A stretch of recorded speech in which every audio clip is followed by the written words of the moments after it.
smell and teeth. I want to talk to you about something today. And it's a very important technique that I believe I've read is used on every single EDM track that's ever been produced since Eric Prydz.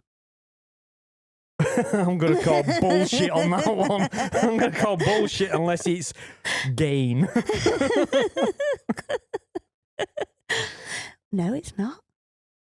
I am talking about the one and only, let me say again, because it needs a big introduction, because it is apparently so important. Sidechain. Oh, for fuck's sake. So, as I said, I'm always reading, and I read these sort of articles and things, and they were chatting about it. And it just got me interested in it. So then I went down my little rabbit hole. And I want you to talk to me about it, because I want you, first of all, to explain what sidechaining is. And is it the same as ducking? Because there seemed to be some confusion in some of my articles. Right. Basically, I called sidechain and ducking. A new term for it is an idiot tool. It's like, I'm an idiot. I'm going to put this on everything. Right. Sidechaining is where we use one audio element to control another. So say, for example, I have a kick drum. I would put the kick drum into the side chain of something, like an audio file, and that would move in relation to my kick drum. That's side chaining. I'm using one signal to control another. Ducking is an automated response, which is basically just amplitude modulation. It's just basically turning things down and up, regardless of sidechain information. There is no sidechain in it. It just flicks up and down. So you can duck in volume, or you can actually use another element to control one signal with another. Okay. So now, is sidechaining something that's been used then in every single track? Is it fuck? No, it is not. I can think of hundreds of tracks that do not use sidechaining, and they are very, very successful EDM tracks. Okay, so if you're saying that it isn't used in every single track, and there's been some very successful tracks out there, when should it be used? Or do you want to give me a bit more of an explanation about it first?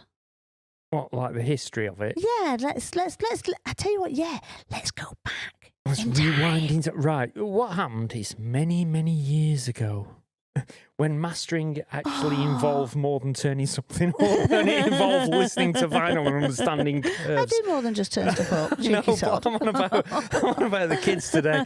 But anyway, if we go back in time, what used to happen is there was a loudness war. Everybody wanted loud. Okay. It had to be loud to be popular. So the thing is, I'll have to explain this as well. Won't I? Basically, loudness comes from an RMS value, which is root mean square, which is a measurement over time.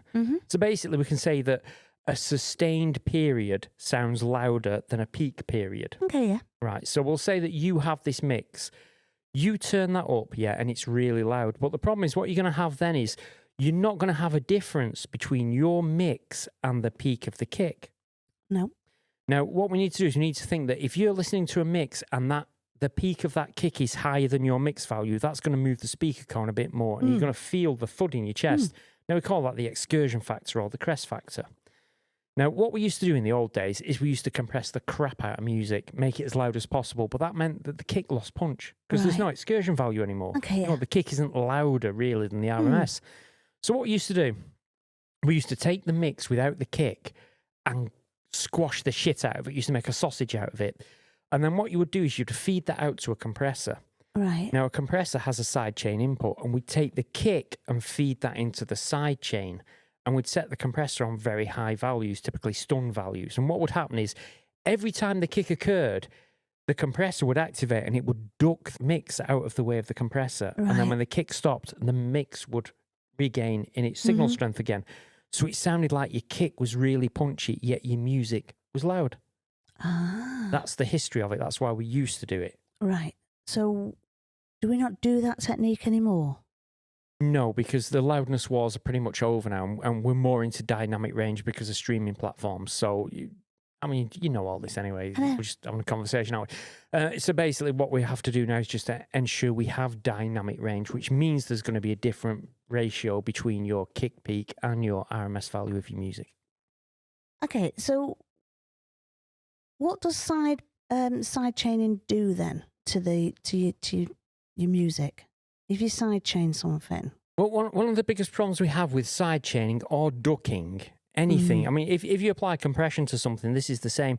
What we're essentially doing is amplitude modulation. We're turning something down and then we're allowing it to release. Then we're turning it down. Now, amplitude modulation is a form of synthesis. Now, amplitude modulation introduces sidebands. I'm not going to get into the complexity of sidebands here because we don't want to go into the math and all that shit. It's a podcast and it's supposed to be entertaining. I am entertained. Well, it's only us two, isn't it? But so the idea is that every time you amplitude modulate something, you are going to introduce sideband information, which is basically frequencies lower and frequencies higher than what you are modulating. Right. Okay. So if it's doing that, you hear about, when you read a lot of the articles and people saying why you should be using sidechaining, they're saying you're using it to clean up your music. This is why I call it an idiot tool. Because they're saying like it'll get rid of any mud and things like that. Yeah, I mean, I love the way they go, it'll get rid of the mud in the mix. This is why I call it an idiot tool, because it's one of those that what they typically say is you've got this bass, which is a low frequency waveform, and you've got this kick, which is this sudden, pitch shifting low frequency waveform because it goes so low. And if they play together, you're going to have this muddled low end. So all you need to do, just duck your bass out of the way and everything's fixed. And it's kind of like, well, no, not really, because when you duck your bass out of the way, you're amplitude modulating your bass now. So your bass is now bouncing up and down in gain. When you do that, you introduce sidebands either side of it. And this is one of the big things. If you ever go to a concert and like an EDM, a good one, like you go and see a Swedish House Mafia or somebody, when you listen to their low end sounds so solid, so tight, so beautiful, and the kick, everything sounds clear at that bottom, and there's real punch there. It sounds lovely. And then you go to others, and it sounds like shit. The low end's going. Yeah. Now, the reason that the low end is going is because they've used sidechaining to try and push the bass out of the way. They've introduced loads of sideband information, and it's made it sound like shit. This is the problem we have. If you amplitude, I'm just going to call it what it is. If you amplitude modulate something severe enough, particularly low frequency waveforms, you're going to generate an awful lot of sideband information. This contributes to that sound. What you should do really is say, right, well, if I have to push my bass out of the way of my kick, I'm an idiot. What I need to do basically is shorten my kick, get rid of the low end out of my kick, and allow the bass through. The two shouldn't be crossing each other. Okay, so is sideband information always bad? I mean, it's not necessarily always bad. I mean, we're going to get even if you compress, because compression is amplitude modulation, you're going to get sideband information from compression. It is a natural result. It will always happen. What I'm trying to say is that if you're using it because you're a bit of an idiot and thinking, oh, well, I'm going to throw everything away because I can't be asked to get this properly done, then you deserve all this sideband information you're going to get. It's one of these that you are going to generate sideband information throughout your track. Yeah. The idea is that let's try and get less of it. Let's think about things a little bit more and think, well, I want less of this sideband information in there. So rather than push my bass out of the way of my kick, what I'll do is I'll shorten my kick so it can't reach the low wavelengths of the bass. And there we go. Problem solved. It's a kick, not a bass. So you've got me thinking there about the fact that, say, if I was recording a band that came in, then the band that comes in, I've got certain limitations. But if I'm designing my own track, say I'm an EDM producer and I'm using my magic musical instrument finger. The one finger, up, down. Finger, I'm designing. Then it's a different kettle of fish, isn't it? Can you just explain the two circumstances there? Right. Yeah. The thing is, what's happened is a lot of EDM producers who are, I'm going to say, uneducated. They've just come into this and thought, oh, this is what I hear. This is what I hear. They tend to confuse. They tend to take things from rock musicians and pop musicians and apply it to their EDM music. And this is where all the confusion begins to come in. if I'm recording a band, now, and I've got an electric guitar, the electric guitar is going to be at a similar frequency to the vocals. Yeah. Now, typically what I would do is pan it to the left and the right. I'd amp it up twice and pan it left and right, and that'd be it. It'd be out of the way of the vocals. But if it was in the centre and the vocals were in the way, then I may put the vocals into a compressor to push the guitar out of the way when the vocal occurs. Now, the only reason I'm doing that is because people know the sound of a guitar. I can't change that sound too intently, otherwise they're going, that's not a guitar. What the fuck's that supposed to be? So, and even then, when I'm pushing that out of the way, the guitar's distorted. So the sideband information is just going to add to the distortion of that guitar. That makes a lot of sense. If I'm working on an EDM mix, there are no precursors to it. Nobody knows what that sound's supposed to be. So, I mean, well, you've seen me do it. I mean, what I'll typically do is I might have, say, like 5 layers of a lead, and then when the vocal comes in, I'll drop to 3 layers. So I'm not going in there going, oh, I'm just going to leave all those layers in a sideband, everything out of the way. It doesn't work like that. I'm not going to sidechain it out of the way. I'm kind of thinking, right, well, when the vocal comes in, I'm going to drop to 3 layers and leave room for the vocal to freely breathe. And then when she stops singing or he stops singing, bring the other layers back in. It's a case of thinking about what you're doing. The problem is that producers, YouTube education, the people who teach on YouTube. Yeah. Because, I mean, the way I see it is if you teach on YouTube, well, you're not doing your fucking job. You can't do both. You're either a presenter and an entertainer or you're a producer. The way I see this is that you need to think not only in terms of frequency, but also in terms of time. And this is where people miss it. They think in terms of frequency. Well, I'll push the kick out. I'll push the bass out of the way. Or I'll push the kick out of the way with this. I'll sidechain this. Why not just move your bass? If you need your bass out of the way you kick, move your bass over by 1/8. Bang, you've done it. You don't need to sidechain the fucker. The solution is there. Think in terms of time. Think in terms of what's going to happen in your mix.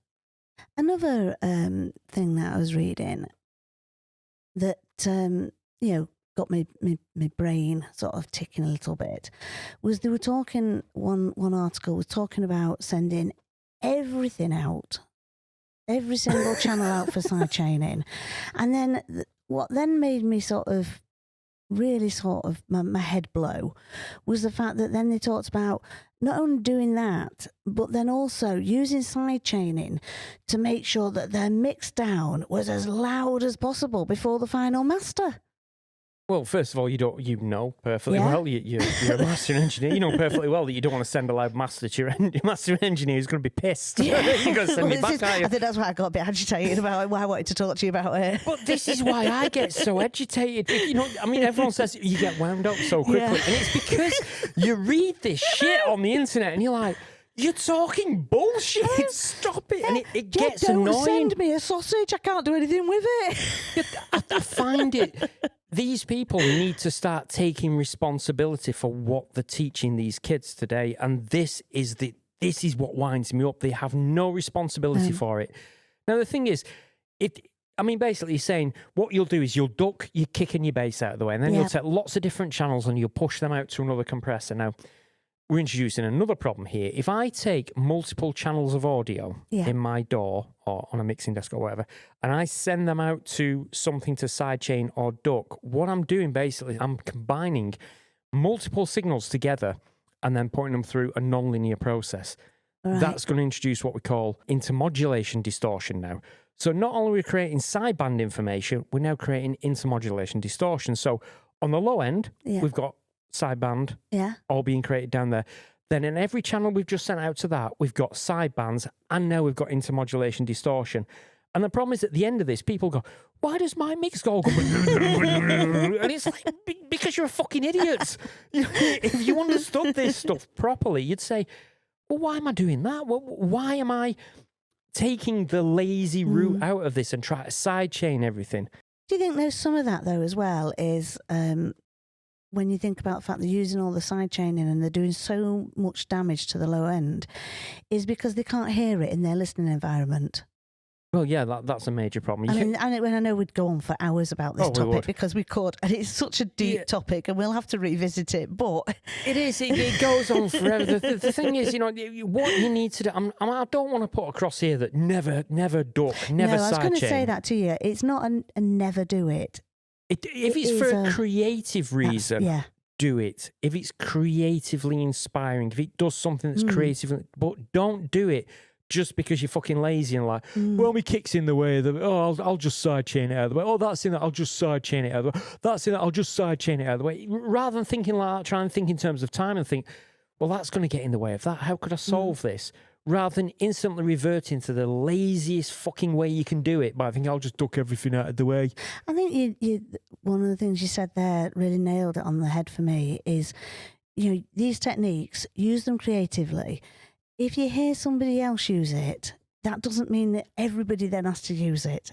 No, and because this is what I've noticed is people, talk about like, it was used on their Prid's track. Yeah, I mean... So now everybody has to use... Well, that isn't the case, is it? It's a creative tool, is what you're saying. It is. I mean, the thing is, Daft Punk used it before him. We've all used it. And the thing is, we're just pushing things out of the way slightly. It was Eric Prydz who just went to stun. He stunned it out of the way. So you had that boom, boom. Yeah.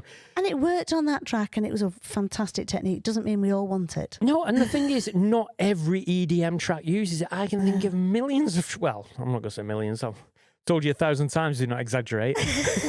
Please. I mean, I can think of an awful lot of tracks that don't use this sidechaining. So to say that EDM relies on this, no, it doesn't. No.